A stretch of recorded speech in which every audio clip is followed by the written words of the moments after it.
I wanted to quit. Like I said, that's the central piece. Like if Christina had said yes, it would have been game over. The first 2 years, I mean, we started our Amazon research early 2016. From early 2016 until I'd say end of 2017, it was all learning. It was just talking about that one step forward and not knowing what's on the other side. I had to figure out a way to like say no to this promotion and then explain why, because they had no idea that we were building, you know, $1 million business in the background. I remember like waking up one day and just like looking at our phones, like sales were really low. It's like, hey, what happened? And then went on our Amazon listing from the computer and there was like hijackers. And then it was like more hijackers. And then it got like, there was like 5 more, and then 6 more. It was like 9, 10. It was like 9, 10 hijackers. I was like, this is not normal. I trust that life will take me to a better place based on the action I've taken today. Trust the process. Hey, it's Tom here. I'm super excited today to bring you guys along to our home and sit down with my girlfriend and Steven for a very in-depth interview on how we were able to build Sadara Skincare from 0 to multiple 7 figures in sales. And quite recently, we actually exited the brand for multiple 7 figures as well. So there's a lot of things that you guys have seen before on my YouTube channel and things that I've shared with you guys. But a lot of that is kind of the highlight reels, right? But there was a lot of things that went behind the scenes that personally I didn't document or personally I never talked about. So in this interview, Steven is gonna probe us and ask us those questions, those hard questions. And we're gonna dive deep in, and more importantly, I'm really excited for you guys to meet Christina because she had a massive role in building this business into the business it was that it's been today. So sit back, relax. I really can't wait for you guys to watch everything unfold right in front of your eyes. Let's start from the very beginning. Even before Sadara, I'd love to know, how did you guys meet? Every person who's watching this loves to know the backstory, right? How did you guys meet?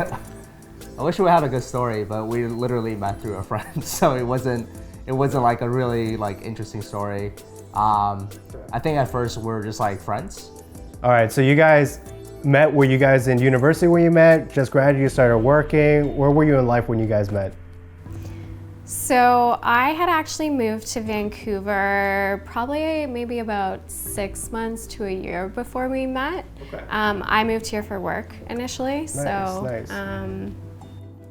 Yeah, and I was in college. Like I was in my 3rd college at that point, I think. BCIT. I got kicked out of UBC.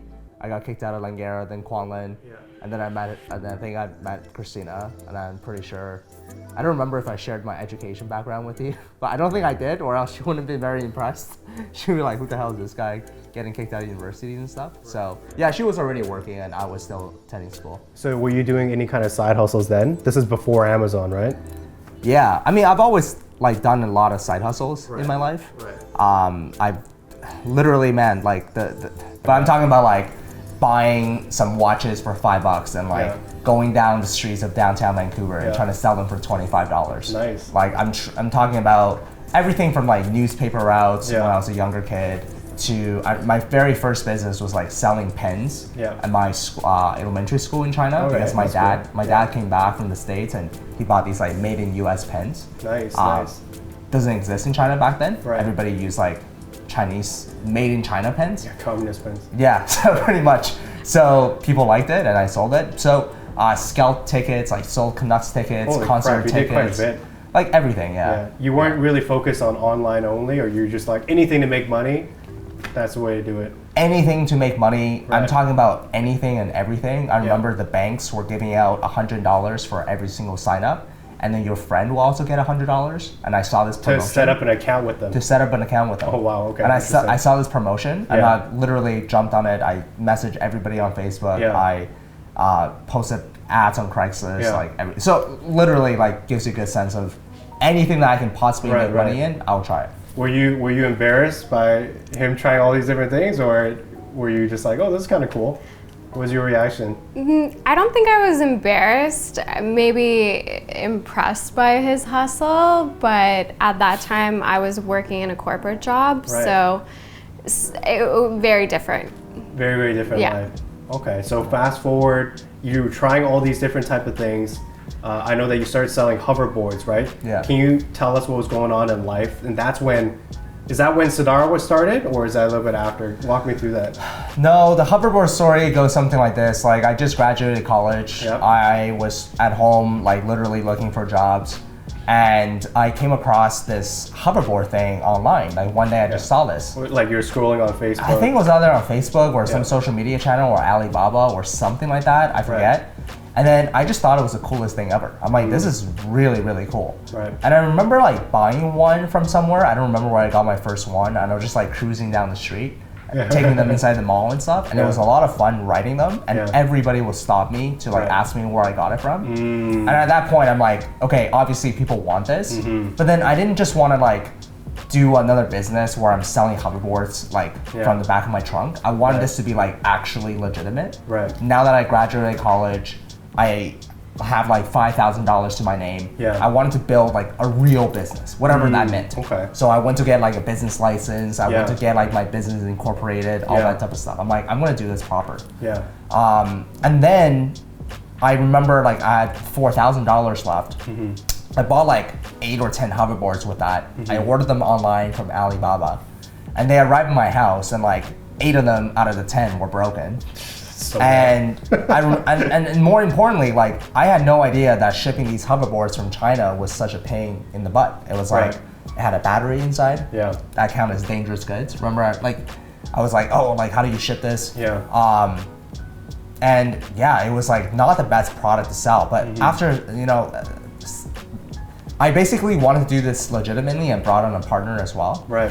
And we both opened up the company. He invested a little bit of money. We built a website. We got a photo shoot. And I was like, perfect. Like, we're going to make a bunch of money selling this product online now. Yeah. And then the day that I remember our website went live, we had like 0 sales. Right. Like 0. And I'm like, that's weird. I thought all you need to do was create a Facebook page, an Instagram page, Right. and like you can make sales. That's Right. not how online marketing works. You need to do retargeting, email marketing, Facebook ad. I had no idea all those things even existed. Right. Right.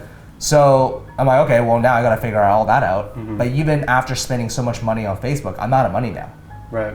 right? I'm out of money. These hoverboards are very expensive to Yeah. ship. Sounds like it. And at that point, someone actually approached me and was like, hey, I sell products on Amazon. I can actually sell these products for you on Amazon and you just give me a cut.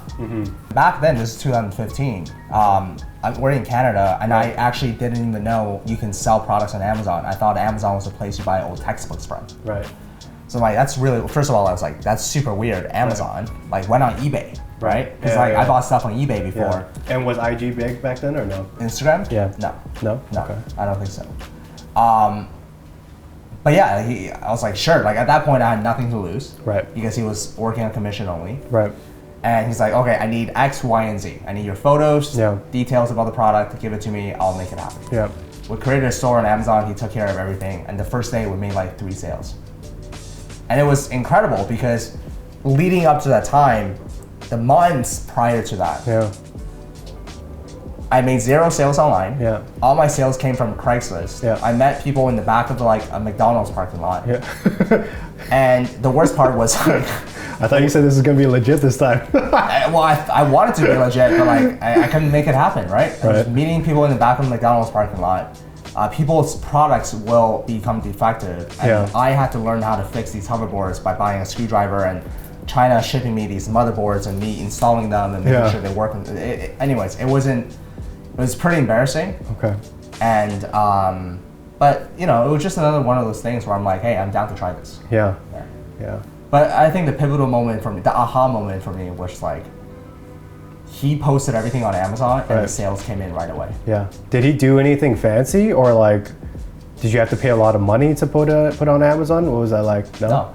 So Amazon, you can do FBA, which Right. is fulfilled by Amazon. Yeah. We actually did FBM, Okay. so fulfilled by merchant. If Gotcha. someone buys your product on Amazon, Yeah. we have to go ship it. Okay. So my partner had to like drive the hoverboard Yeah. across to Point Roberts, Washington, Yeah. because it's cheaper to ship it from there. It's Yeah. a 30-minute drive from Vancouver. Right. And we just shipped it off to, I think our first guy was from like, I forget where it was from, but Right. it was very That's interesting. pretty good though. Like first day 3 sales. Yeah. Okay, so eventually, I'm assuming you sold out of the hoverboards, right? Correct. What happened after that? I was like, I'm not touching this hoverboard business ever again Right. because during that time, actually, Amazon took down all the hoverboards. Specifically hoverboards? Hoverboards, because these hoverboards are blowing up in people's houses. Because That's really bad. Whenever a product becomes a hot product Yeah. in China, Yeah. every single factory starts making them. Now, if you're trying to make maybe a coaster, Yeah. maybe a wooden plate, or maybe whatever, It's not gonna blow up. there's not too much liability. Right. With a freaking product with a battery inside, with Yeah. wires inside, complicated electronics, Yeah. that thing is not safe. Yeah. So, but Yeah. China, they don't care. Right. Cut down on cost Yeah. and ship this out, Right. which is what they did. And Right. ended up, a lot of hoverboards blew up on an airplane, Yeah. caught on fire on an airplane. Yeah, catching hopefully that fire didn't in happen houses. with- Nothing happened to mine, but at that Yeah. point, we're very low inventory. Right. It's like, I'm not selling this anymore because Nice. this is sketchy as hell. Right. Amazon took down all the hoverboards, so we can't even sell on Amazon anyway. yeah. But I think at that point it was like, aha, I can Right. actually sell products on Amazon now. That's pretty cool. So most people, they basically see someone talk about it, but you experienced it firsthand, what it's like to actually put something on Amazon and experience sales right away. That's pretty damn cool. So Yeah. after the hoverboard, was it like, I got a passion for beauty, Sidar Skincare? No. So, and I know I'm doing a lot of talking. I want Christina to jump in. 100%. I want to usher her in faster, actually. Absolutely, yeah. So I'll loop her in right now. But basically, right after that, now I'm working my 9-to-5 job. She was always working a 9-to-5 job. Right. And I was working at Yellow Pages as an Yep. account manager. Yep. So I remember even taking these hoverboards in. And, Yeah. but anyways, Into your workplace? yeah, just like had them in the back of my car. Just to sell to people at your workplace? No, I just like I always had one in the back of my car, and then, like during Yeah. lunch break, like people want to ride it. Right. So, and I think a few people bought it. Yeah. But anyway, so after I started my full-time job, Yeah. so there was a gap. It wasn't like after I sold the hoverboards, Yeah. boom, Amazon right away, Yeah. because I had to focus on my full-time job. For sure. But then after a few months of doing my full-time job, Yeah. I'm like, I want to learn Amazon passively on the side. Okay. So, started just learning. Right. Started learning very casually. Google, YouTube, podcasts. Okay. Not right. I'm not a big Redditor. Okay. But then at that time, she was still working a 9-to-5 job. Were we living together at the time or no? Yes, We were. Yeah. Yeah. And then I guess after work, I just kind of be like, like doing some research on my computer. Yeah. And it was hard. It was like, because nowadays there's courses and stuff and blogs and stuff, YouTube videos and stuff. Back then there weren't a lot of materials that you can follow. Right. Okay. And I just remember one day, I think I got really frustrated that I can't find the product. Yeah. And this is- He was searching for months, if I remember correctly, because he couldn't find a product. Why did it take so long though? Can't you?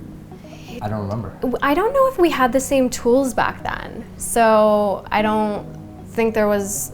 I don't remember there being Viral Launch, Right, or right. there might have been Jungle Scout Okay. right when we just started. Yeah. But I don't remember Viral Launch. No, our lunch didn't exist. So you were looking at where were you finding products? Were you flipping through magazines, like just going to stores in downtown? Or were you doing- Well, he couldn't find anything, so Yeah. at the time I was still working my 9-to-5. Yeah. And And in what were you doing? He was an account manager. What were you doing? business development.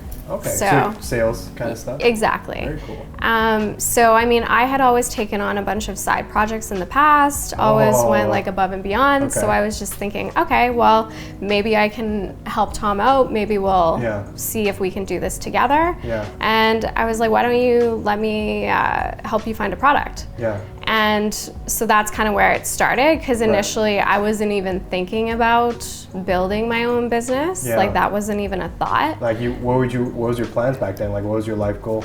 Was it just to climb the corporate ladder? Yeah, it was to work my way up through the corporate ladder. So entrepreneurship was totally new to me. Right. I had never even considered entrepreneurship in the Right. past. Your so parents, you don't come from a family like business background or anything like that?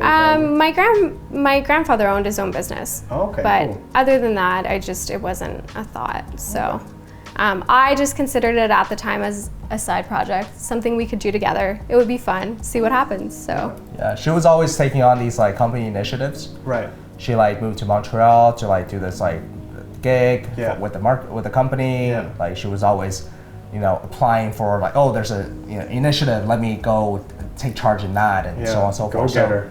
Yeah, so for sure, she wanted to be like I could see her, climbing up the corporate ladder and becoming like a C-level executive. I think that's kind of what your goal was, really. Yeah, you could say that. Yeah. So we just thought like it was kind of perfectly aligned. Like I was always into side hustles and so on and so forth, and she saw me being so frustrated trying to find this product. She's probably thinking like, okay, how hard can this be? Like, let me help you out. You know what I mean? Right. So that's kind of how I guess the partnership started. Yeah. Right. And the name Sadara Skincare, was it just right away? You're like, we're gonna go into beauty. How did that decision happen? I think at the time we were looking at different products and we saw the numbers on vitamin C serum and we were just blown away by the numbers. I think people Using Jungle Scout, like you can see the numbers. Yeah. Do you remember roughly what It was like hundreds of thousands. a month? Yeah. Hundreds of thousands of people a month were looking for vitamin C. No, revenue. Revenue. In terms of Okay. revenue, it was at least 100K a month and everyone was doing 100K a month. Yeah. So we're like, wow, this is great. And based on what we were reading at the time, there was a set criteria and the product actually met the criteria, but I think it wasn't actually the best information that we were reading. So we jumped into a super competitive product. So I came across a blog called Passion into Paychecks, and it's this kid who's like 22 at the time, and he goes to college in Seattle, in Washington, and he has tried a bunch of online businesses, and every single one of them he actually documents the entire journey. Nice. In a blog format. So that was like the best kind of like piece of information that I was able to get my hands on. And on top of that, I listened to, there's a podcast, his name is Scott, do you remember? Like The Amazing Sellers or something like that? Is this AM, PM or different? No, this is like, he was one of the first podcasters that talks about Amazon back in the days. And he kind of had that criteria. So we kind of like synced the two, and small size, high revenue, low reviews, I think. Did it talk about reviews at all? No, one of the criteria. Very basic, it sounds like. Very basic. Very basic stuff. Okay. I remember one of the criteria was, I think it was 7 or 9 listings needed to be under 50 reviews, and that would check that box. But all of the rest of the listings had 5,000, 4,000, 3,000. Sounds competitive. So yeah, we were jumping into a super competitive product. Yeah, so at the time, you can actually buy reviews on Amazon. So we both had like pretty good paying jobs. And we're like, oh, if you just pay $5 per review and get 100 reviews, that's $500, we have that. So that's gonna be our launch strategy. That's how we're gonna compete with other listings that maybe have other like high reviews. We understood that reviews is really, really important, right? But funny enough, like, I think we found the product early 2016. It took us a little while to get it launched, and right before the launch date, Amazon came down with a hammer and said the review thing is no longer legal. You can no longer do that. So that our entire plan went away. How much inventory did you have like set up to do this launch? A few thousand, 10,000? I think it was pretty low. It was Yeah. either 1,000 or 2,000. Yeah, I think it was Maybe- around 1,000, 2,000 units. Yeah. 1,000, 2,000 units. Yeah, something like that. Yeah, we found a manufacturer in the US. We product tested a bunch of vitamin C serums. We went on Google, typed in vitamin C serum manufacturers.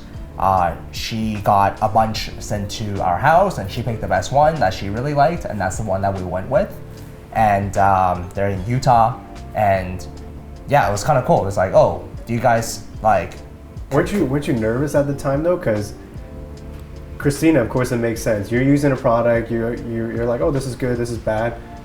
But you're a guy, right? You're a guy going into beauty. Didn't you have any kind of like inner demons are like self-doubt where you're like, I don't know if I should be doing this? No, I think one of the lessons that maybe the viewers can really learn from this is that in entrepreneurship, a lot of times you just have to say fuck it. Like seriously, like a lot of people overthink, and I think for me, I was stupid enough to just not overthink.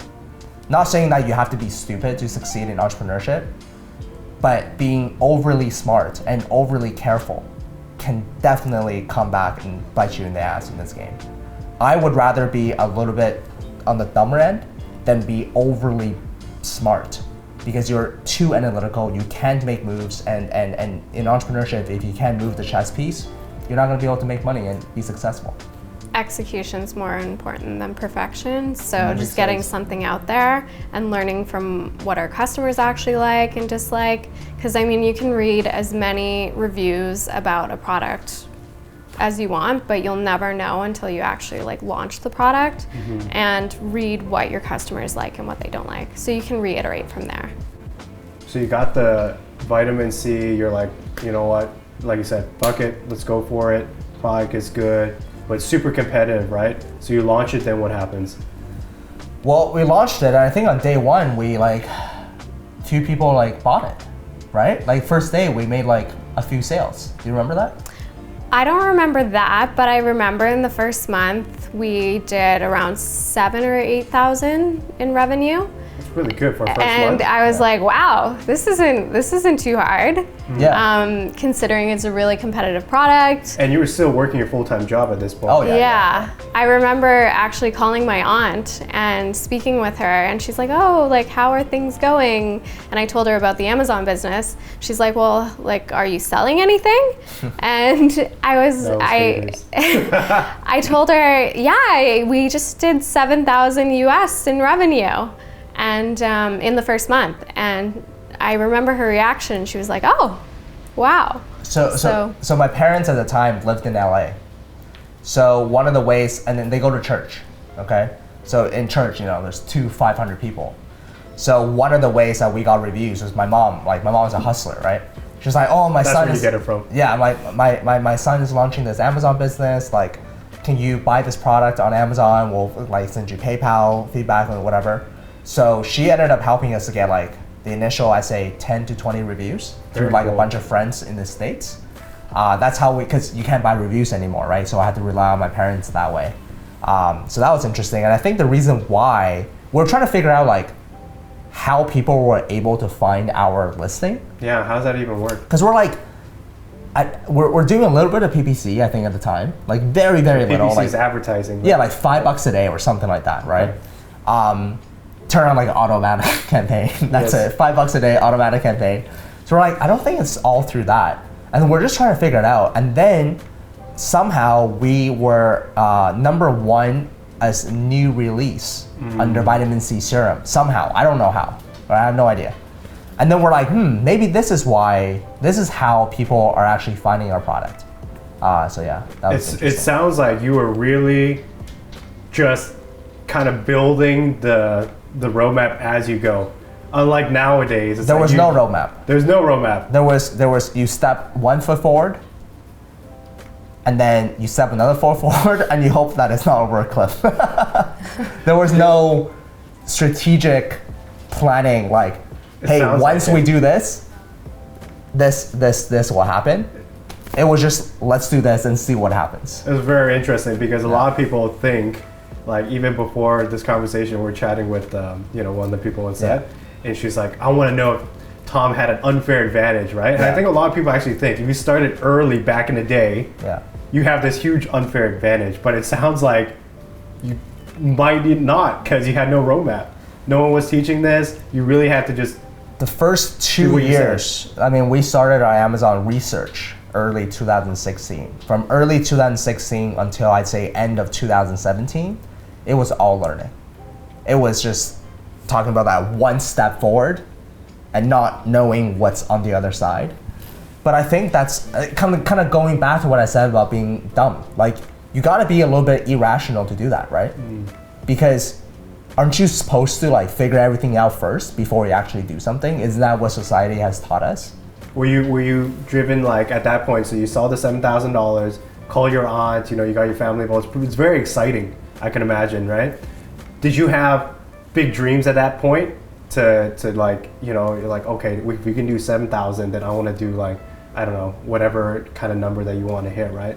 What was going on in your mind at that time? I don't think we really had any expectations. That's interesting. How come? We went into it just to see where we could take it. Like we didn't start it saying we were going to build like $1 million business. That wasn't even a thought. At the time, I think it was just a side project, see where it goes, see what we can do. And once we hit 7,000, I don't know, did your mind change at that point? I don't quite remember, but I do remember very specifically that this business is going to be another business that I try and that I'm going to fail. Like, that's my expectations, is that I was just going to, it was just another thing I was trying. This will be like the 10th little side hustle business that I've tried. From scalping tickets What was the mindset then? Like, you were doing these side hustles, you weren't kind of looking for the one thing, and then when you finally you latched onto it? No, I think at the time, I had no expectations. Like you were asking about expectations, we had none. We weren't like, hey, let's go out and build this multi-million-dollar business. I didn't even think that was possible, right? So we were just literally like kind of going back to the example of 1 foot forward. Hey, let's try this Amazon thing. Wow, $7,000, what's next? And that $7,000 is very short-lived because I think something happened. We ran out of stock. We ran out of stock, that's right. We ran out of stock because we didn't think that we were gonna sell that well. And then once we got back in stock, it was extremely hard to get ranked again. First of all, we didn't know how to get ranked. But it was hard for us to find our listing again. It was like page 3 or page 4. And then we panicked, or I panicked, and I started changing everything. The title, the bullet points, the images, everything. I started changing everything. And then that just messed everything up more. And then I'm like, well, I changed everything now. I don't know what caused that. So it was like, oh man, like, again, going back to my own expectations. Like this, see, Tom, I told you, this was gonna be another thing you try and you're not gonna do well at. Like I was proving myself right from that perspective. And then fast forward, I think, so we're like, I was pretty like devastated by that. I was more confusion and I was very confused by what happened. And I was very lost of where to go next. That's the time, right? And then I think, how did we start to, I think we were like, hey, let's try another product at that point. And then we're like, we need to work on branding. And I have a friend, his name is Simon. He's like a rock star branding guy. And then I said, Simon, let's have a meeting. How much does it cost for your branding package? He's like, $2,500. I'm like, I don't have that money, right? What if we partner up on the next product?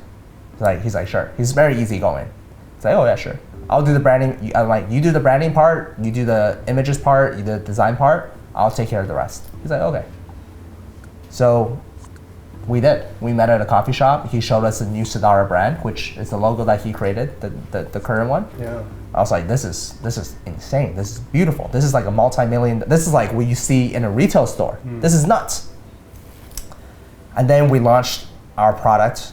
He put 50% of the capital. I put 50% of the capital. We did, and the product was a beauty blender, silicone makeup sponge, and it took us a little while to actually get to market because we wanted to do this one right. We made some mistakes with the vitamin C serum. We wanted to apply our learnings to this one, but sometimes when you take too long to launch, the landscape changes. And in this case, how long was this? Like, it took way too long. 6 months? I'm thinking, it might have been. It took 6 months. 4 to 6. Yeah. I'd say 6 months. It didn't take a year. That sounds like, well, I know of people who, think about it for more than 6 months. But you're saying in this landscape, 6 months is a pretty long time. It was a long time because the product was actually a fad. So when we started That's it, why. the numbers looked great. The numbers looked perfect. But when we actually launched the product, the fad was starting to decline. So everything had completely changed. Yeah, so whenever a fad starts to decline, search volume declines, less people buy the product. When less people buy the product, people start cutting their pricing down.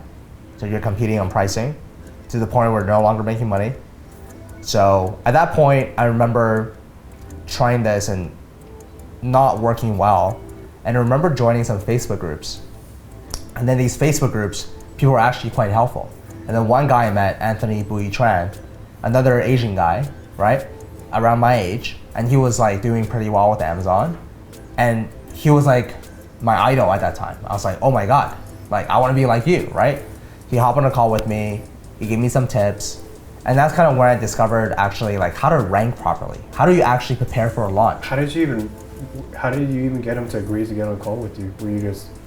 I don't remember. I don't remember. I think I just reached out for help and he said yes. And I think that's like such an important thing. It's like people don't ask for help. So I asked for help and he reached out to me and I hopped on a call with him.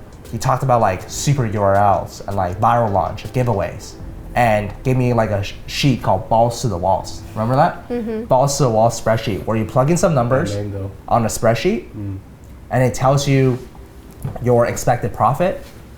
And then that was another aha moment for me. I'm like, oh my God, all of this is actually pre-calculated. Like all of this is actually, you have numbers, you have metrics, you have goals, you have targets, you have KPIs, you have all these different things. And before you even place your order, you know how much money that this business is actually gonna generate for you already. That was my first exposure to like the finance side of things, like cash flow and profit. And that was a huge game changer. So that was really interesting. And then, but then again, the product was a fad. Doesn't matter what, no one could help us at that point. So, but along this journey, Anthony taught you guys how to look at this as a real business with all the finance and all these other options. Okay, that's really cool. Yeah. So it was a fad. And then Simon at that point, what, was he pissed off at you? Were you guys pissed off at each other? What was the conversations that you were having?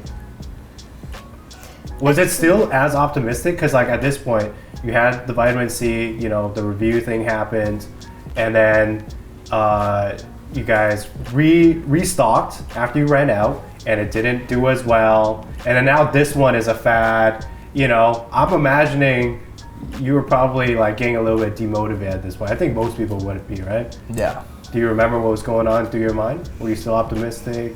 You know?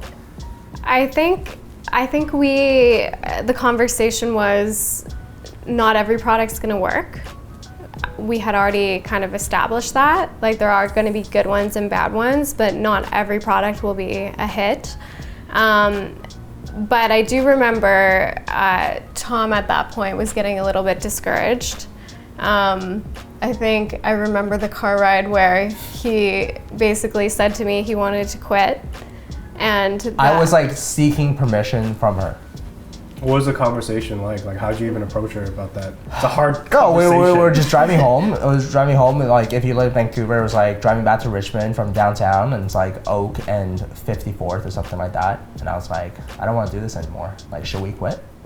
Should we just like do something else? And I swear to God, and at that point, if she said yes, if she just said yes, I would not be sitting here, she would not be sitting there, like we would have been doing something else. Yeah. But then she's like, no, like this works. Like we can't just give up this easily. Like we just gotta keep trying. Were you hesitant at all, Christina? No, because I mean, if you looked at anyone else, any other sellers, clearly it was working for other people. So there was something there. It wasn't like everyone was doing awful selling products on Amazon. They were doing well. So there was just something that we hadn't put together, something that we were missing. So at that point I had said, let's launch another product. Let's try one more, see what happens. And you had this product in mind already? No, not at that point. Okay, but you knew, okay, other people are making money, so this thing works? Yeah. Okay. And I've never really been one to quit. So maybe I'm just really stubborn, but... Well, you played like competitive soccer growing up, and you were like always very competitive. So I think that definitely helps. Was there somebody that you were trying to prove wrong in your life? No. No? Okay. Yeah, I mean, we came across the Derma Roller. She was like, I think you were browsing through Instagram or something, and one day this ad popped up, like this Derma Roller. She's like, Tom, like, what does it actually do? Like I've seen it a lot, but what does it actually do? I mean, it's good for your skin. So it helps create a glowing complexion. We don't make any claims, so we don't say anything like, oh, it helps with fine lines or scarring. But it does help your products penetrate into your skin better, but we don't make any claims. Yeah. So it just helps with your complexion. Show me the product. I'm like, what the hell is this? Right. I'm like, Well, at the time, I had It's like a sex story. Like, what is that? I don't know what the hell it Like was. I had never seen it before either. So at that point, we were going into stores, looking at different products, like anything that would give us like a new idea, we'd look it up. So I looked into this one, looked at the numbers, looked at Google Trends to see, is this product a fad? Because we were very, very cautious at that point. That was Kinda that was my biggest worry, was because if I never seen something before, I'm like, this is a fad. I must have seen everything. I mean, you did the hoverboards and you did the Oh, I was a fad master. the fad master. Yeah, if you like, that's one skill that I'm actually really good at, is finding fads. And I'm like, I've never seen this before. This must be a fad. And But yeah, we looked into it. The numbers look great, but we didn't jump on the roller coaster right away. Low reviews. Okay, everybody had like single to double digit reviews.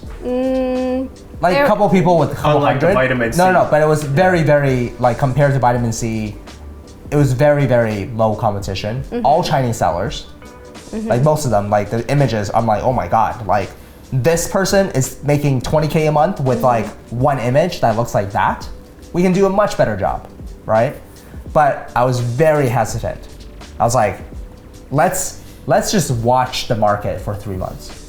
That's kind of what I told her. Yeah, I think we waited 2 or 3 months before we ended up launching it, just to confirm that it wasn't actually a fad. I mean, Google Trends at the time had said it wasn't, but we were, again, pretty cautious for this product. So eventually we pulled the trigger and we launched the product. Yeah. Were at this point, were you doing YouTube videos already about documenting your journey at all? Just started. Just started. I think I started my YouTube journey mid 2017, late 2017, Gotcha. something like that. Gotcha. And that was really just for yourself to kind of journal everything, or what was? I've always liked like videography and like photography. I've actually always had like a small passion for it, and Right. and I always had a camera beside me. And I think looking at like Anthony, I think he had some videos. The guy who gave you the balls to the wall. Yeah, I think. And then I was like, wow, I can make videos online. Like, why not? Let's just try it, right?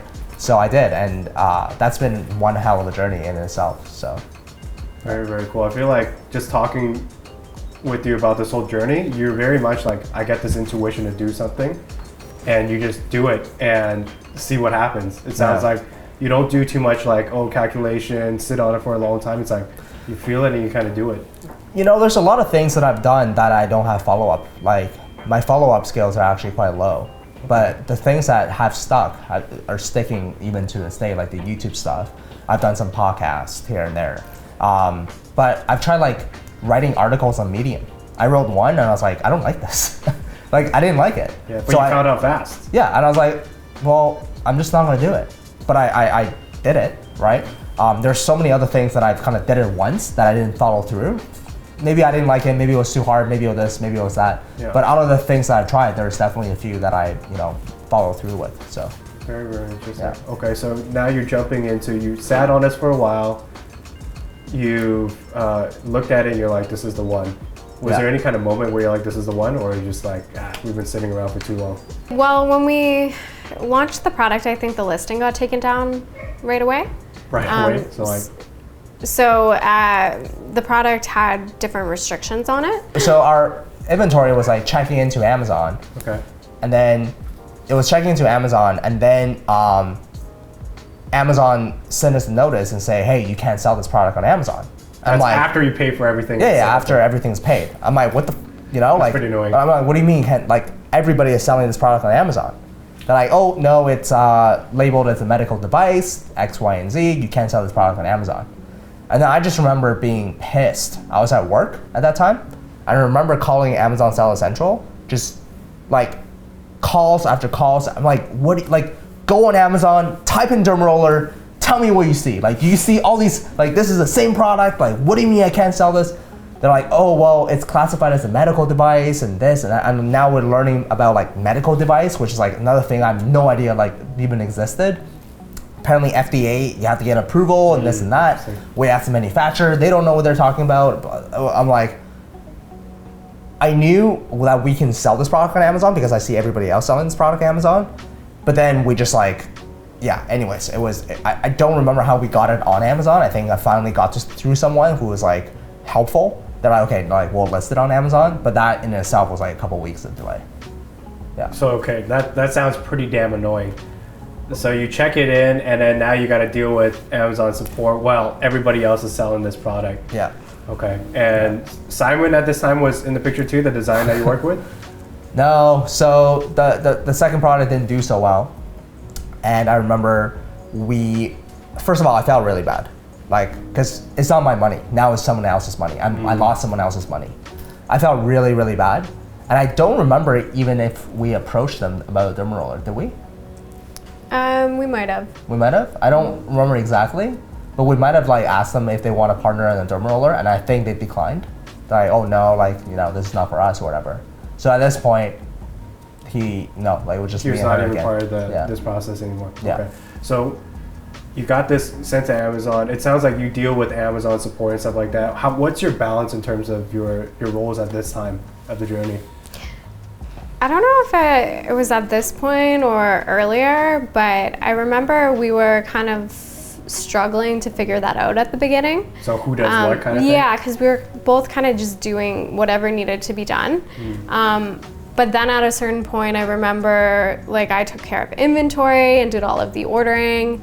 PPC. Yeah, even Yeah. PPC. So I didn't like was, PPC. Yeah. So how did you divide up the roles? Was there a lot of conflict where it's just like, maybe we have too much overlap, or was it very natural for you guys?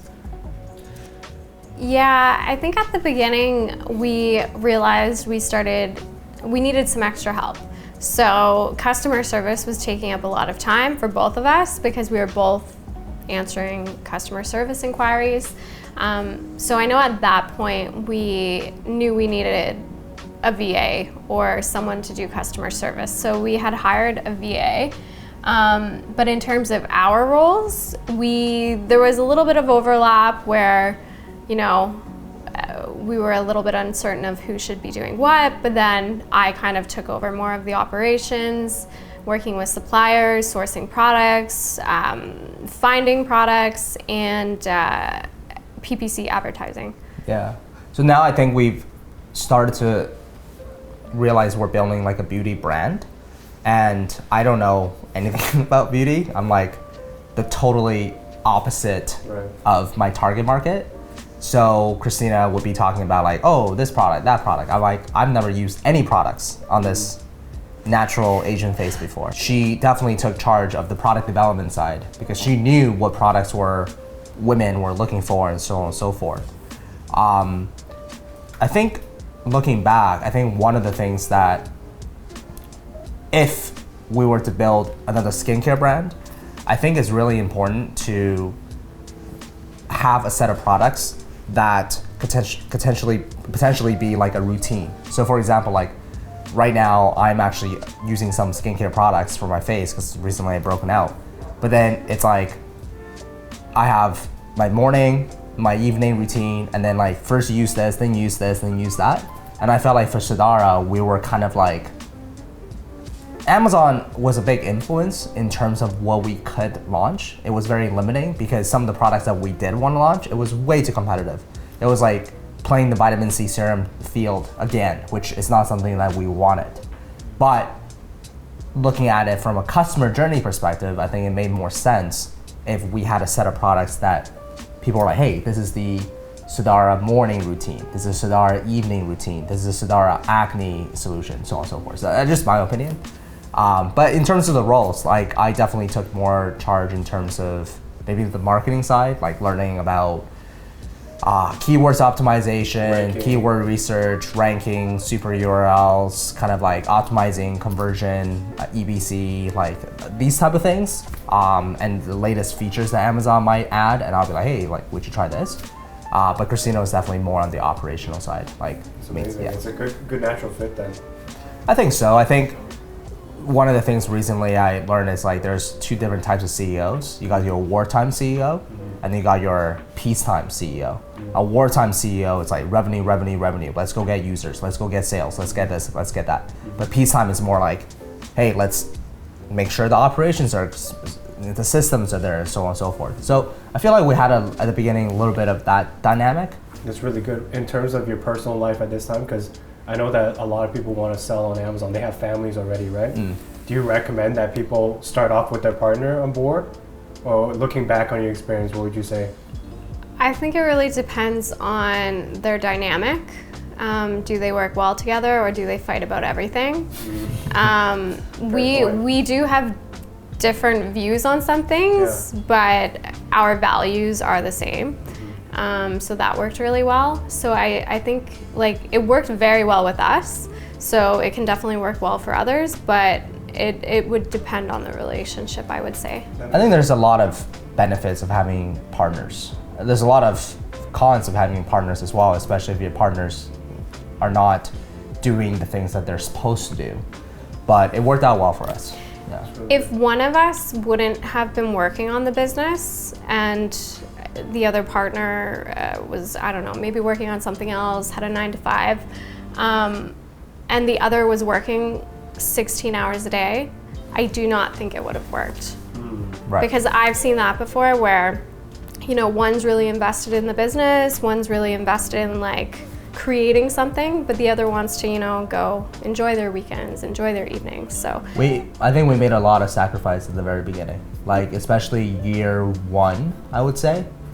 Like year 1 was a lot more learning. Year 2, we actually like year 1 and year 2. Yeah, but year 2, I think we you know, our sales picked up. Like we went to go travel, we went to go to conferences. Like it was a little bit more freeing. But I think year 1, it was just like the grind. It was like weekends. You're doing This Amazon. Is before the 2017, like before the yeah, like the year 1, right? Like January 1st to like December 31st, 2017.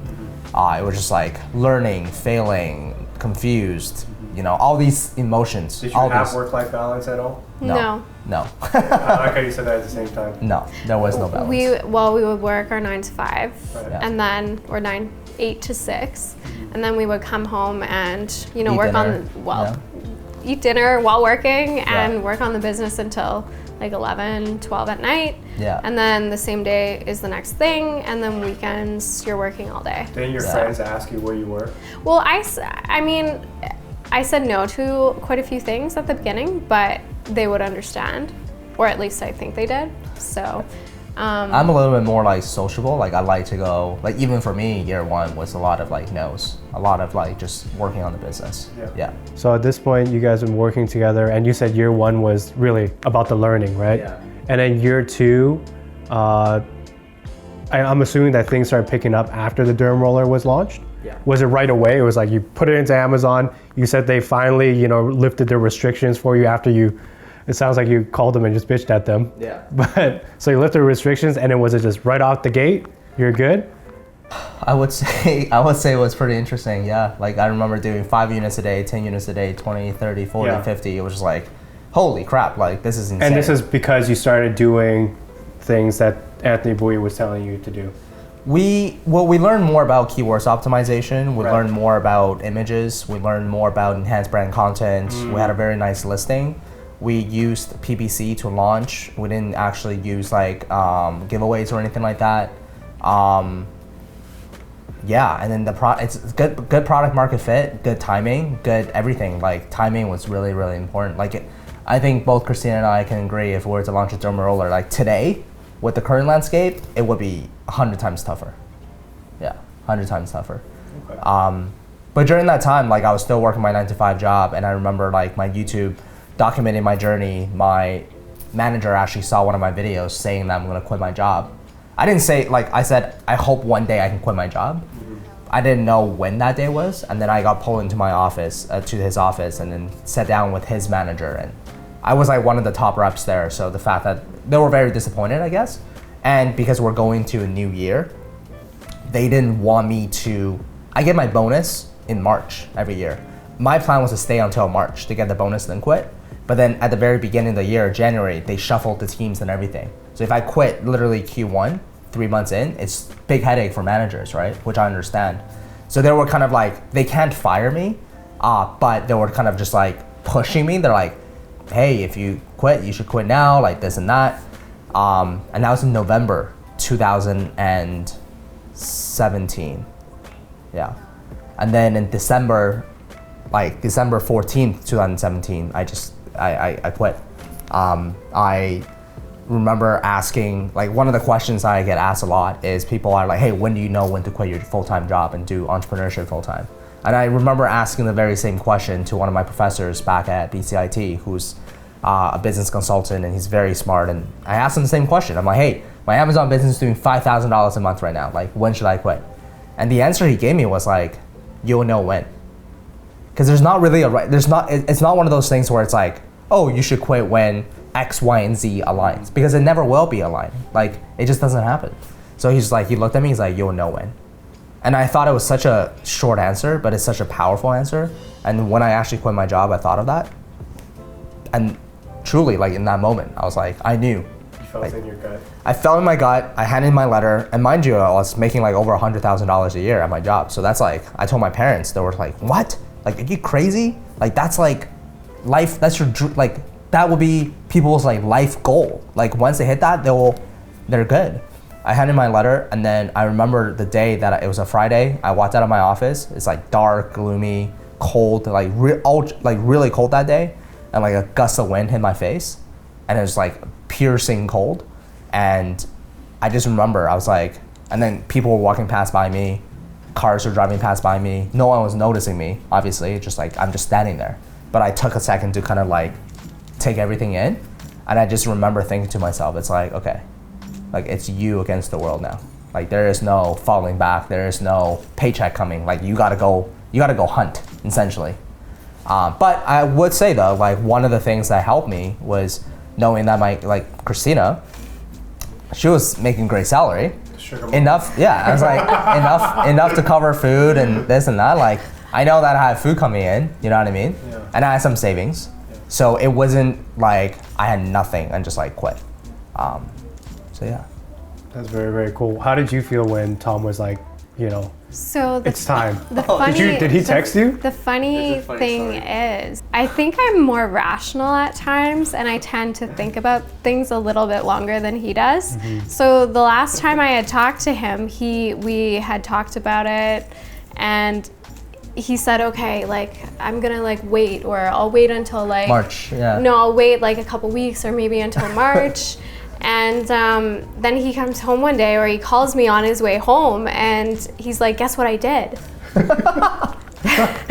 And in very typical Tom fashion, he's like, yeah, I quit. And I was just like, okay, well. She was so mad at me. Was I? Yeah, you were mad. I remember you were like so irresponsible. No, I think it was just, I can't believe like we didn't chat about this, or I thought we were going to talk about it a little more. Okay. But either way, like obviously, like I would support whatever his decision was. So yeah. She was like, oh, yeah, I remember that. I totally forgot. Now you bring it back. I remember that. You're like, we should have talked about this more. Like this. I'm like, it's not going to change anything. I've already made up my mind. Like we can talk, but like I'm still going to quit. Yeah. And then I remember after quitting, like.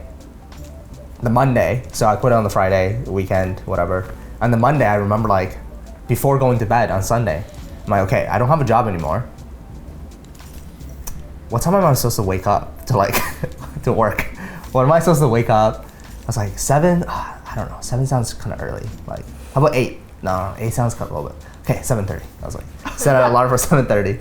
Woke up, made some breakfast, just like sat in front of the computer and just like, Christina's, I'm going to work. You're like, yeah. All right, see you later, Christina. The first few months of me quitting my job, that was like working from morning till, because I didn't have a paycheck coming in. Yeah. I had no money coming in. Yeah. So you had to hunt.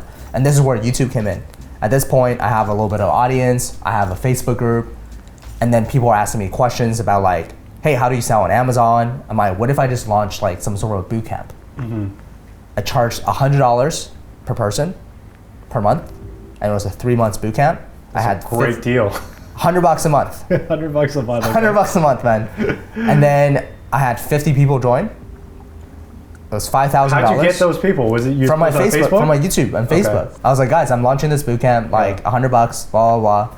And at that point, our Amazon business started doing well. It was like 60, 50, 70, 80,000. Like we're going up. And then I launched this bootcamp, and then by the time it closed, 50 people joined. It was like $5,000 US. I was like, it's not as much as I was making before, but it's pretty darn close. Because at my job, I make $10,000 a month, but after taxes, right, you keep like 5,500, 6,000, and this is 5,000 US. Right. I'm like, this is crazy. And by the way, I gave up my bonus, which was like $25,000 that I would have got in March. And then Viral Launch had a contest. They said, hey, whoever create these videos, whoever like give us X, Y, and Z can win like money. I had tons of time on my hand. And then I told you I like photography, I like videography. So I made a bunch of videos. And then ended up winning a bunch of like money through that. And that was gonna be the same amount of money I would have gotten from my bonus anyway. So it's just weird how like everything aligned. Yeah. But the first few months of quitting my job, that was like hectic. It was just working. Yeah. So you didn't feel any kind of, because you started working from home for the first time, you weren't like unmotivated or things like that, you didn't get lazy?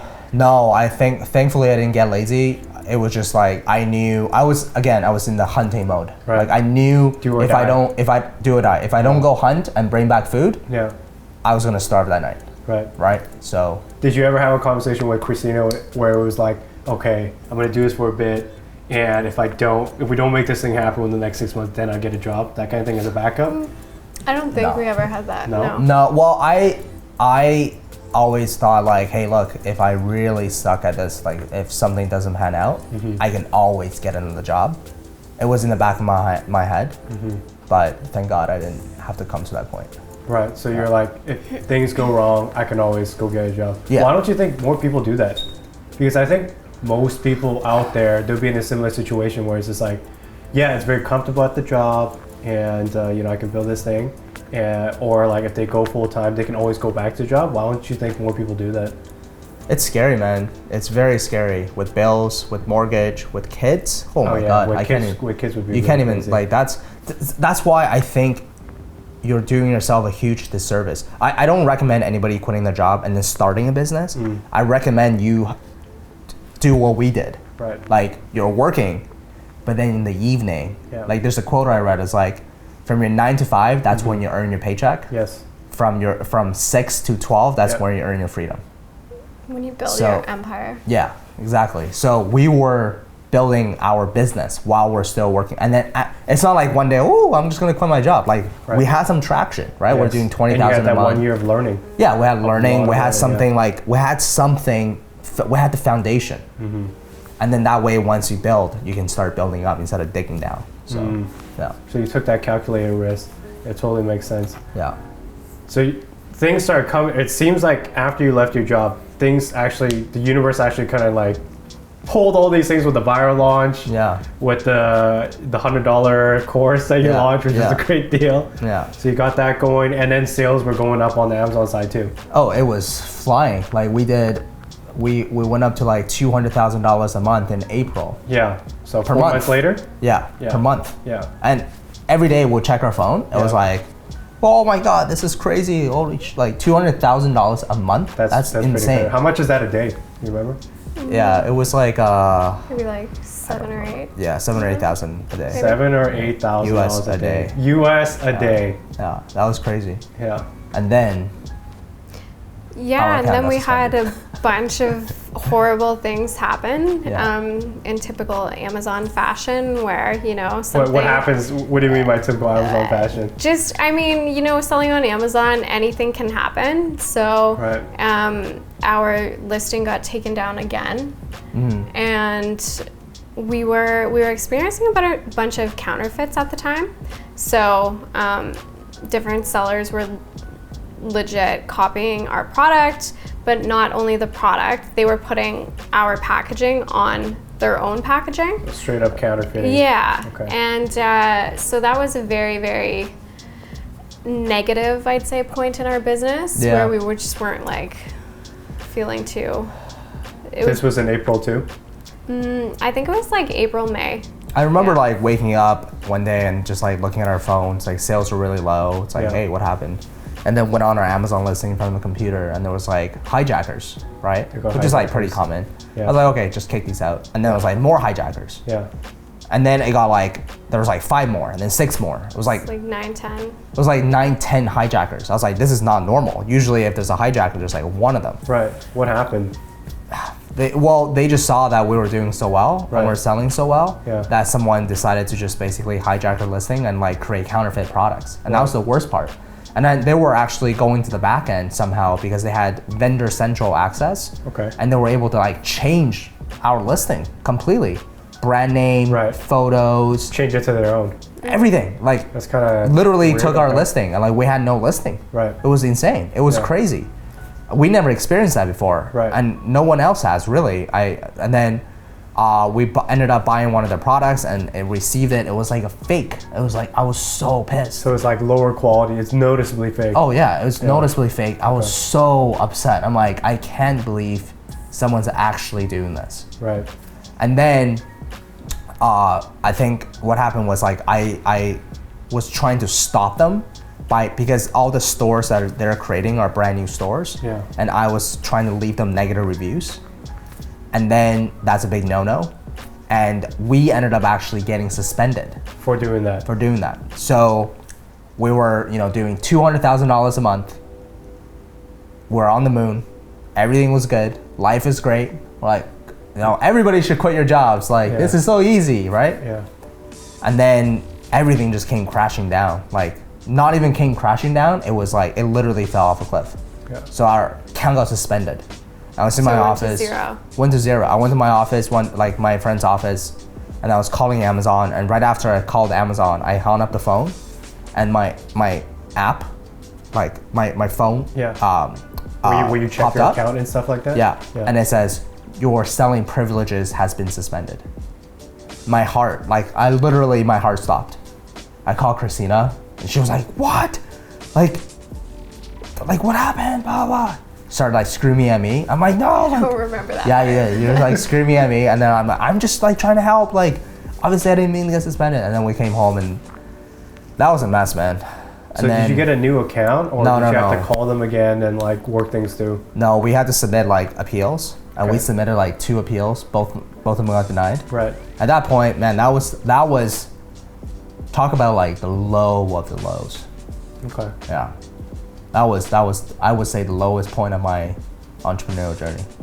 Yeah, that was devastating. It was a roller coaster ride. Sounds like it for sure. Everything Thomas said, yeah, similar feelings. But it's interesting. Christina has always been the type that's like, she believes that she's like, don't worry, like we'll get it back. Like she always says, like, no, like we'll get it back. And I was very doubtful. I was like, so I don't know if you're like, you just saying that or you actually believe. I think you I'm believe pretty it. optimistic. Yeah, she's Very very. optimistic. So- You seem very, very level-headed. Yeah. Yeah. Sometimes. Yeah. And I was just like, oh my God. Look, things start running through your head, right? Right. At that point, do I have to create a new listing? Do I have to create a new account? Do I have to do this? Do I have to do that? And then you start doing research. You see all the horror stories and Right. it's all in your head. Right. And it just really got to me. And I was like very, very emotional. Should as well. people be scared of starting an Amazon business because Amazon basically Any controls whether or not any you can stay on business- their platform? Any business is gonna have risks. Any business. That doesn't matter what it is. Look at restaurants, like right now, due to any business has risks. Yeah. So based on the risks, you're like, this is still something that's worth doing. Yeah, absolutely. I think so. So at this point, did you get your account back right away then after the 2 Like appeals? a month and a half. It took a little while. Yeah. But once we got it back, we spoke with some different people. Yeah. And we realized we should be on something called the Transparency Program. Okay. So that was the biggest blessing. At that point, we were talking to anybody and everybody. Yeah. Like lawyers. Amazon lawyers, employees. like whoever we can get a hold of, Right. just to like figure this out. Yeah. And we finally, we got the transparency program that helped greatly. But even before that, I remember reaching out to members of my community. Remember how we got in touch with someone pretty high up in Amazon to like help us? You remember that? Did they actually help you? Yeah, I think so. At least they guided us. Right. Like they were like, hey, call this number Yeah. and talk to this team. Yeah, I mean, a bunch of stuff happened. And then after that, it was smooth sailing Yeah. for the next little bit. So sales actually stayed the same after that, even though you had a bunch of counterfeit people selling fake stuff. Yeah. We had to deal with a lot of negative reviews. Like people were like, hey, like, remember, like we got a bunch of negative reviews because of Yeah. the fake products, Yeah.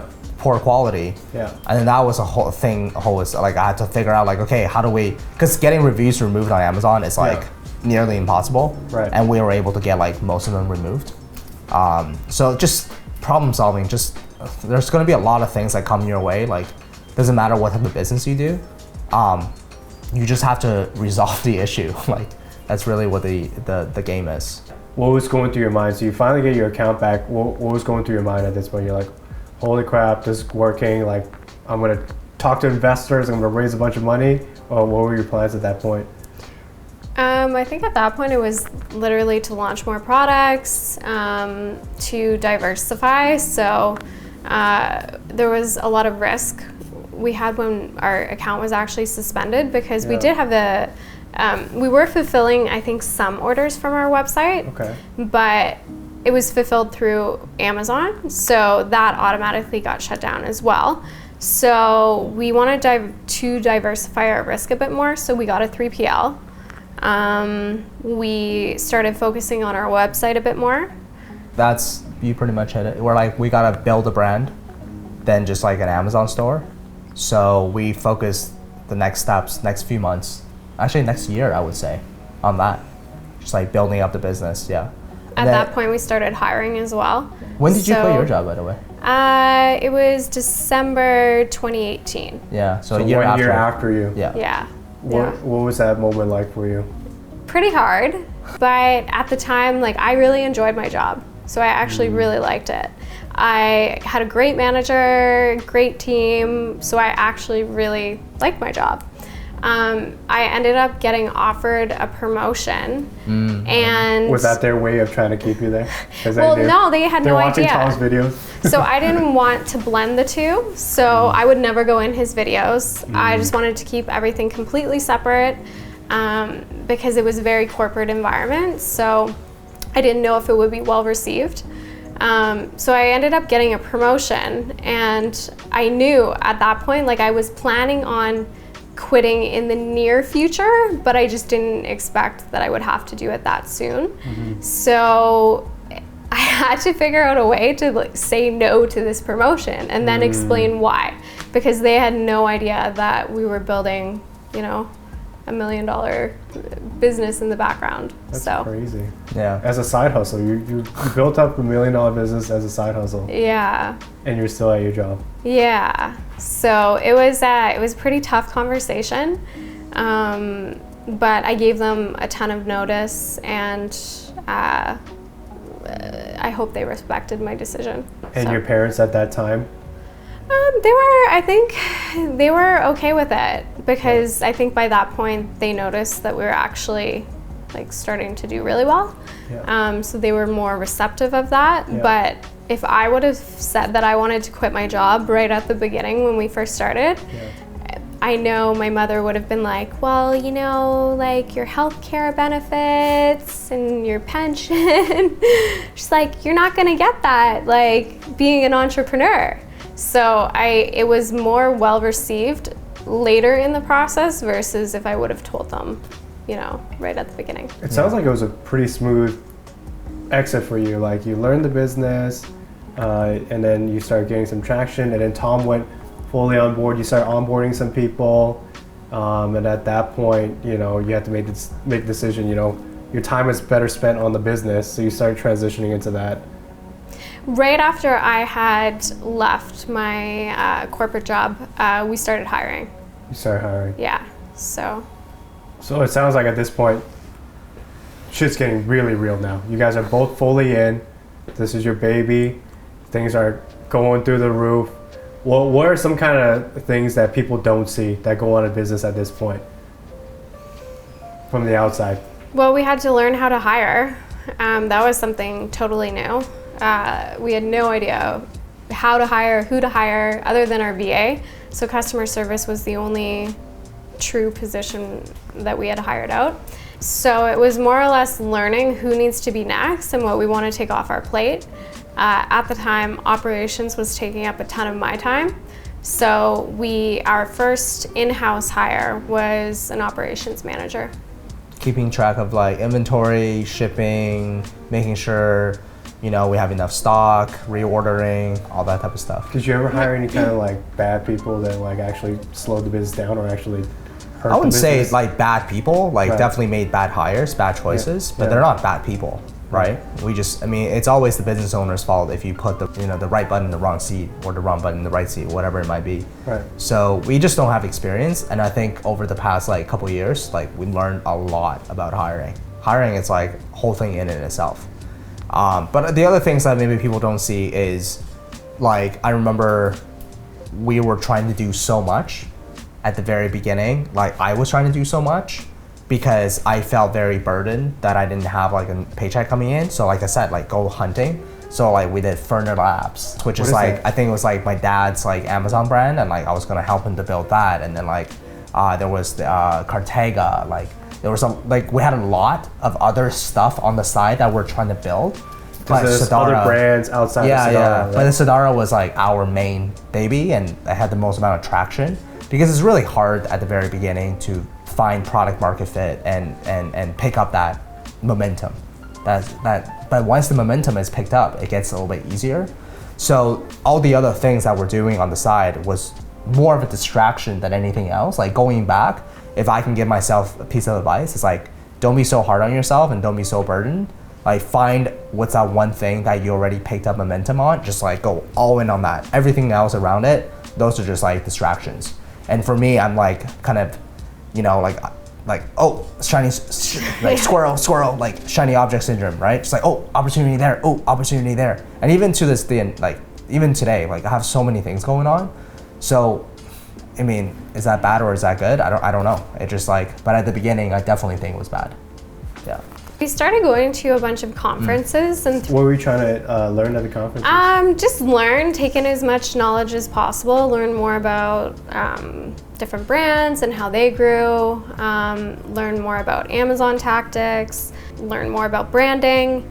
And at one of the conferences is where we actually met someone we hired to essentially build the brand story around our brand.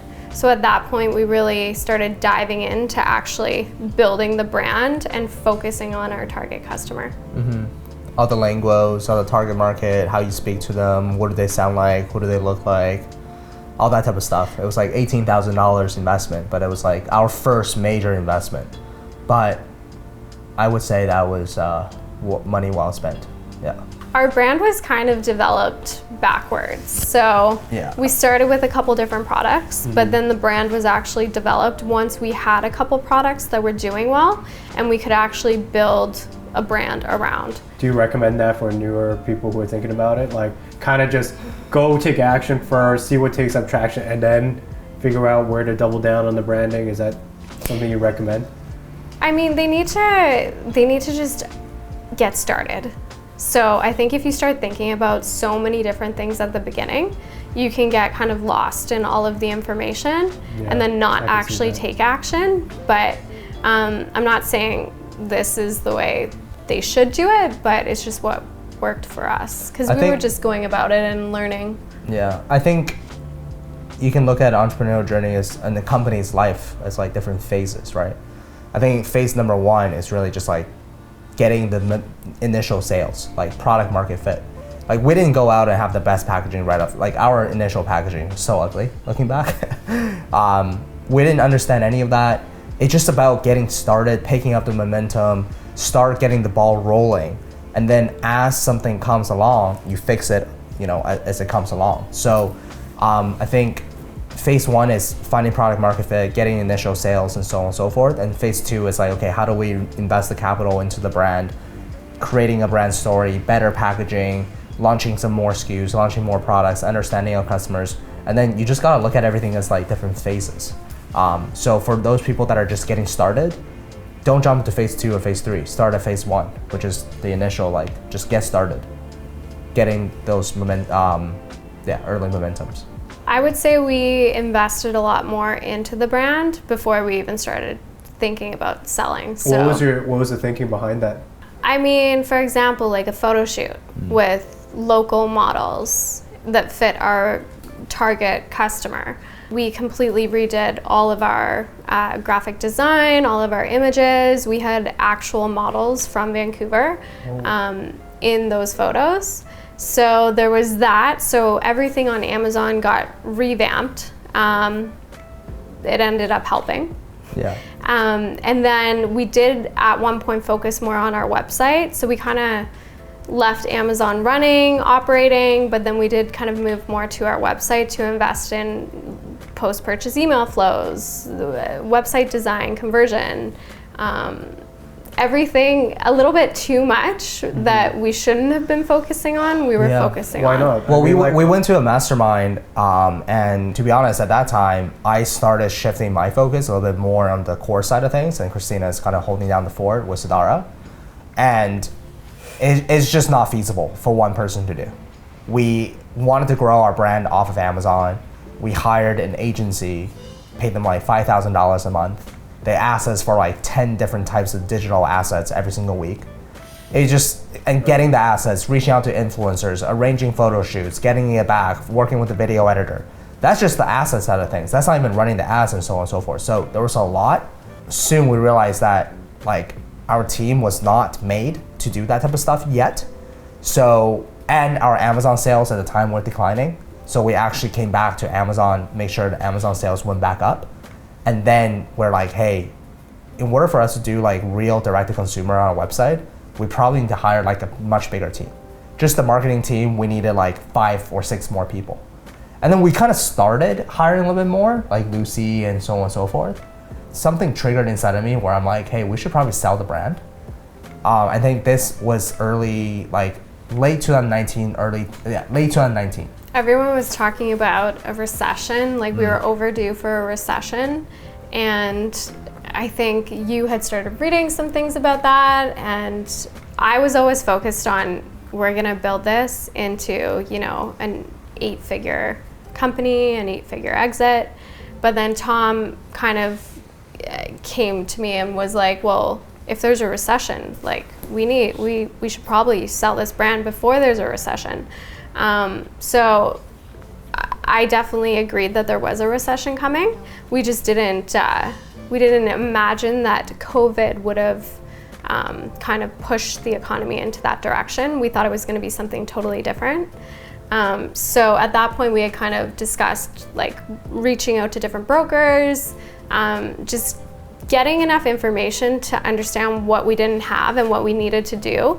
So we just got on a bunch of different calls with different brokers, find out what needed to be changed, what needed to be improved. And that was kind of our initial stages at actually thinking about selling. Yeah. That was like, what, 2 years into the business? 3? Maybe 3. Yeah, 2.5. 2.5, Close 3. to 3. Close to Yeah. 2.5, 3? Yeah, close to 3. That's really crazy. I don't even think people know that you can sell a business that early on. Yeah. Like, Yeah, definitely. They look at your like past 12 months of performance most of the time. okay. So. But you need to have more than 2 years. Well, 2 years. 2 years. Generally. Financials. Yeah. For your financials, okay. Yeah. So I always have the fear of losing a lot. So like our business is doing really well. I'm like, hey, what happens if our account gets suspended again or X, Y, and Z? Because it got suspended once before. So for me, it's like, hey, look, we can sell this business right now and make X amount of dollars, or we can keep growing it, but there's that risk, and this whole business is gonna go to zero. How I was approaching it is like, let's take this money, let's put it in our pocket, let's invest it into safe assets, and then we can start the next thing. That's gonna be the big thing. And at least if that thing fails or whatever it might be, we have a nest egg, right?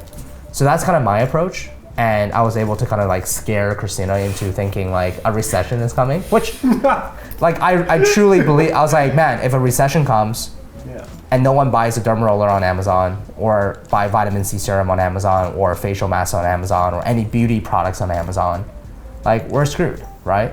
I want to be able to have cash to actually take advantage of the recession.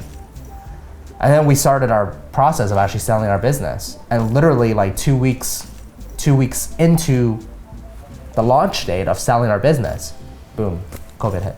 Man. So it's not recession, Right. but it was a big dip in the marketplace. Yeah. We had a lot of interest. We're hopping on calls. Yeah. Our brokers were like really busy trying to sell our business. Yeah.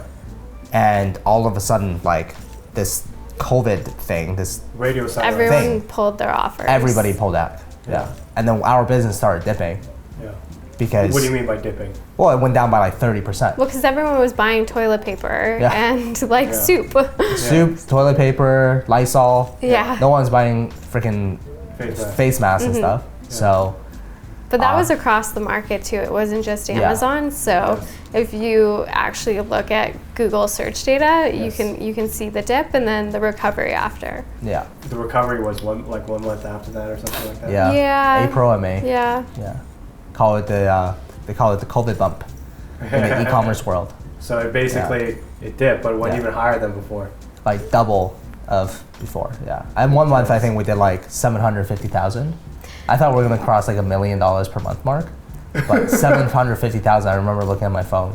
That was insane. At that point though, we had other sounds marketplaces doing quite well. Yeah. So we were selling in the UK, France, Spain, Italy. Canada was doing really well. Yeah. So we had everything set up and ready to go, and it was starting to actually, you could start to see the gradual improvements that we had made early on in the year. So Amazing. it was kind of set up perfect timing. Yeah. So the bump happened, and then this is when you started talking to Thrasio, right?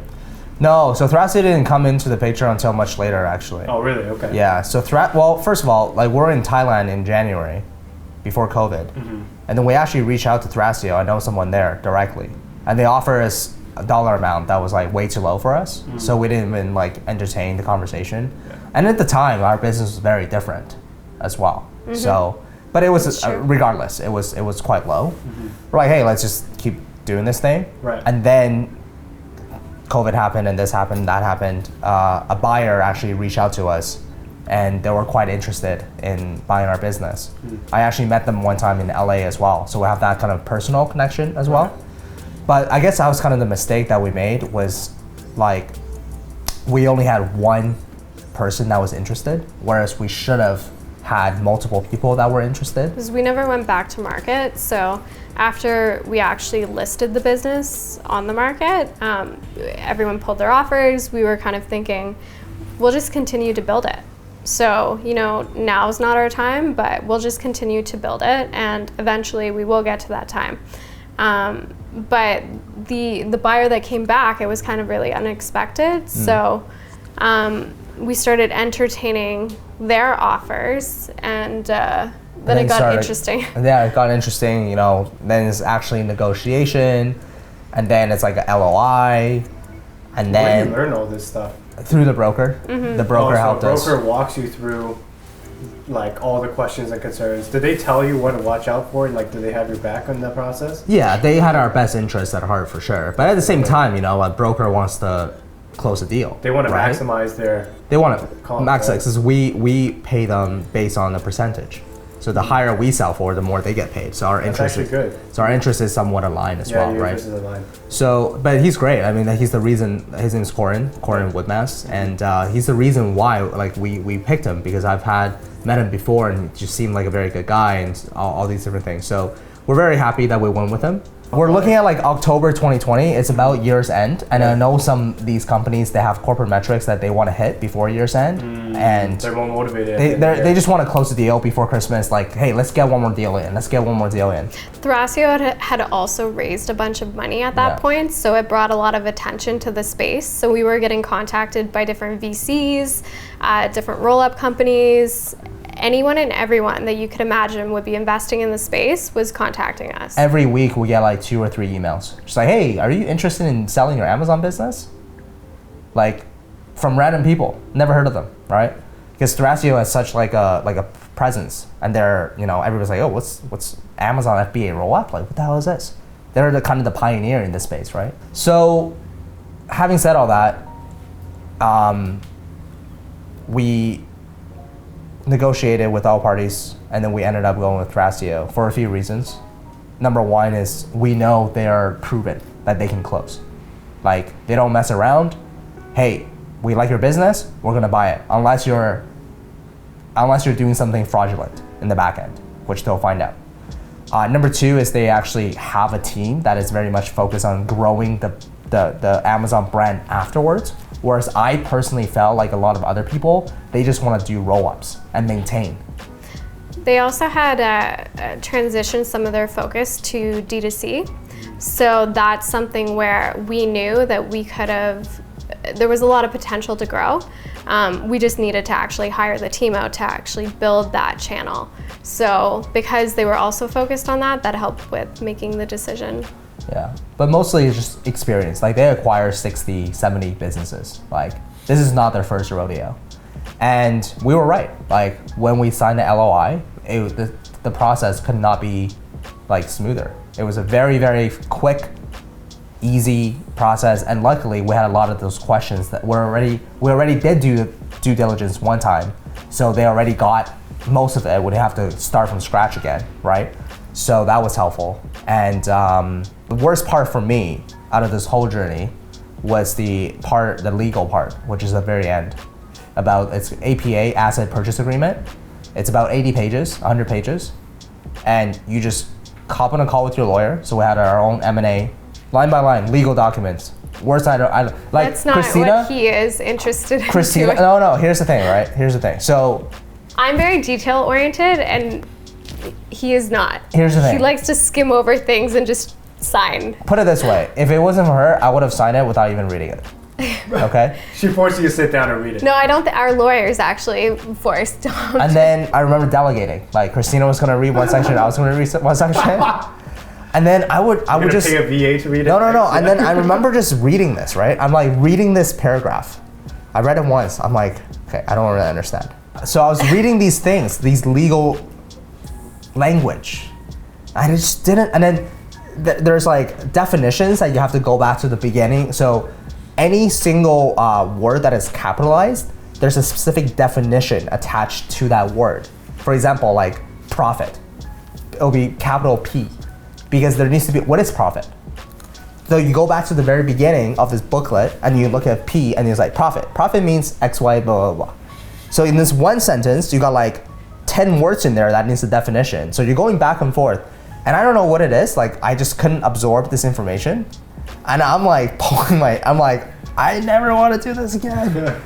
But anyways, we got through it. So that was not fun. That was not fun. But after you got paid, that was fun. Did the money come all at once? Can you share this? I'm not sure. The money came all at once. Yes. So we wanted the money to come before Christmas. Yes. We closed the deal. Like, I remember we got a call from a lawyer. And our lawyer's like, congratulations, you sold your business. Everything's dotted. And this is right before Christmas. It was the Friday, I believe. It was the Friday before Christmas. Then everybody was going to go, like, you know, they was going to go Christmas, family, friends, and then we weren't going to come back until like a week later or something like that. So everybody was trying to hit the 11 a.m. Deadline on Friday.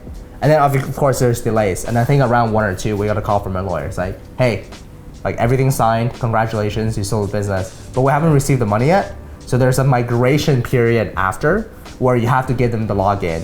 It's a checklist. So login, just a bunch of different passwords, things that have to be given. Yeah, you have to give them. And that takes a little while. And then after that is done, then the buyer, Thrasio, gave the money to a escrow agent. The escrow agent holds everything. And then once everything is done, the escrow agent will release the money. And I remember, I think it was like December, I was like after Christmas. And then they're like, oh, the escrow has been released. Because it's an international wire, it should take a couple days. And then I remember just like refreshing the bank account. And then it hit like the first day. It took like 1 day. Yeah. I was like, and then I looked at Christina. I didn't say, what did I say to you? You're just smiling. Yeah. So Yeah. I kind of knew that something had happened. I was like, hey, Christina. It's like, you want to see something? And then, I showed her, and then that was kind of the, that was that. Pretty epic. Yeah. How was your reaction, Christina? I had a lot of mixed feelings on closing. So, I mean, we had spent so much time building the business, like working with different employees, contractors, like actually like it's your baby. Time invested like building the brand. Yeah. And we both really believed in the brand too. So we believed it had a lot of upside potential. We believed it could have been, grown across different channels, expanded. So I had a lot of mixed feelings on closing. I think with the cash payment, I didn't really have, it was nice, but it wasn't like, oh my God, like my life really didn't I think change. I don't know. Yeah, it's interesting. I think there was more mixed feelings the day of closing though.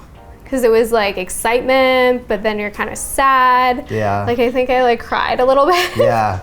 Because I was like, it's like saying goodbye to your child going to university or something. Yeah, definitely. So. Yeah, I don't know. It still seems kind of surreal at times, like now that we're talking about this over again. It just kind of seems like the past few years has kind of been, like, reflecting back, it's kind of been like a blur, to be honest. Like, I remember the day that I quit my job. And actually, we sold our business almost exactly 3 days after I quit my job. Like December 14th. 3 years. 3 years. 3 years and 3 days. Yeah, 3 years-ish. 4. Oh, since you quit your job. Yeah, okay. Since I quit my job.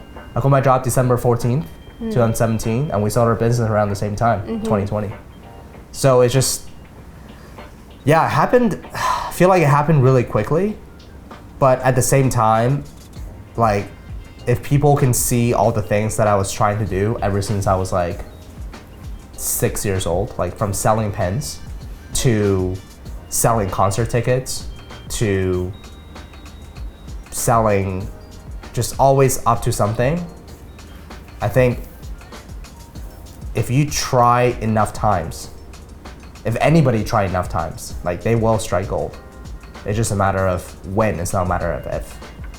So it's been a journey. I think right now we're still, we're trying to learn more about investing, how to invest the money. We're taking the very next steps very intentionally. I'm trying to learn more about, like, I think both her and I were trying to learn about like health, some spirituality. I got a life coach. We started meditating, like it's been about a month and a half, 2 months of daily meditation. Yeah, Does your Amazon journey end here? No, well, I can't because I teach Amazon. Hers, she can. So Amazon I think it will always be a sales channel, but it won't be the main focus. Yeah. So we know what we did wrong the first time around, and I know what I'll change the next time. So it's just learning from what you did, what you could have improved upon, and making sure you don't make those same mistakes. So the next thing I build or we build will be much bigger. So it will be part of the strategy, but not the main focus. Yeah. Okay, gotcha. I think the next thing we want to build is like, for her, me, like whatever it might be, it's like a real direct-to-consumer brand, whereas Amazon is one of the sales channels. And now I'm just trying to learn as much as I can about D2C. Yeah, and I feel like there's always that, because we tried D2C and like we didn't succeed, and I feel like we didn't fully invest in it though. Yeah, but so we tried. Like we did try, maybe not fully. Like we didn't make it like, okay, like we as a do or die, but we did try and we spent money and time. And for me, like it was very discouraging. But at the same time, it's like, hey, it's not rocket science. Like look at, like we have so many friends that are doing D2C and they figured it out. Like they're not rocket scientists. You know what I mean? So. Yeah. So for the students, like, or for anybody who's watching this, you've obviously mastered the Amazon game. It's gonna be one of your sales channels. For someone who's starting out, do you recommend that they start looking at all the channels first, or is it more like dive into one channel first and then one channel.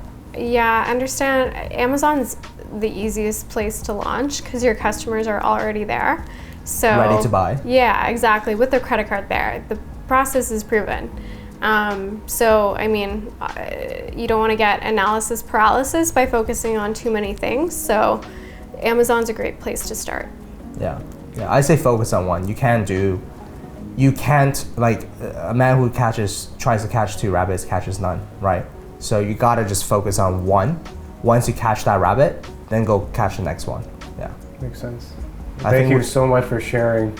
Yeah, I mean, All I think of that. That's really cool. I think at the end of the day, like I can speak for Christina and I both. It's like we're not anybody special. Like we're not some sort of like genius. We're not Elon Musk or Zuckerberg. You know, we don't possess any sort of special skills that no one else has. We don't have a secret weapon that we have and no one else has. We don't have some sort of unfair advantage that we have and no one else has. We're just like pretty normal people. But at the end of the day, I think we were self-aware enough to know that in order to build this into like a real business, it did require time, dedication, sacrifice, learning, failure, all these different things that people probably know about. But the difference is that we actually did it. Like we did it, and I wanted to quit. Like I said, that's the central piece. Like if Christina had said yes, it would have been game over. Yeah. But I think also like never giving up because it's so cliche, but I mean, it was a huge roller coaster ride because like think of all of the times where we could have just said like we're not going through this again. We're not like wasting the time doing this. Like you just need to stick with it. Yeah, So. and I think having a partner that's like accountability partner of some sort, just friends or someone holding you accountable, someone who can push you, because it's really easy to give up. It's really, really, really easy to give up. But if you have someone on the side cheering you on, pushing you, holding you accountable, pushing you to the limits that maybe you didn't even know you had, it is priceless. It is absolutely priceless. So, and business is it's tough, man. It's a mentally, physically, emotionally draining thing to do at the beginning. It does get easier. I can promise you that, because you're just more prepared for it, right? You get stronger. But it's definitely something that anybody can do. If you're watching this, like, just go do it now. Don't go watch another interview. Don't go watch. Like, you don't need anything else. You already have everything else. Like, you just gotta get started. Step 1. Yeah.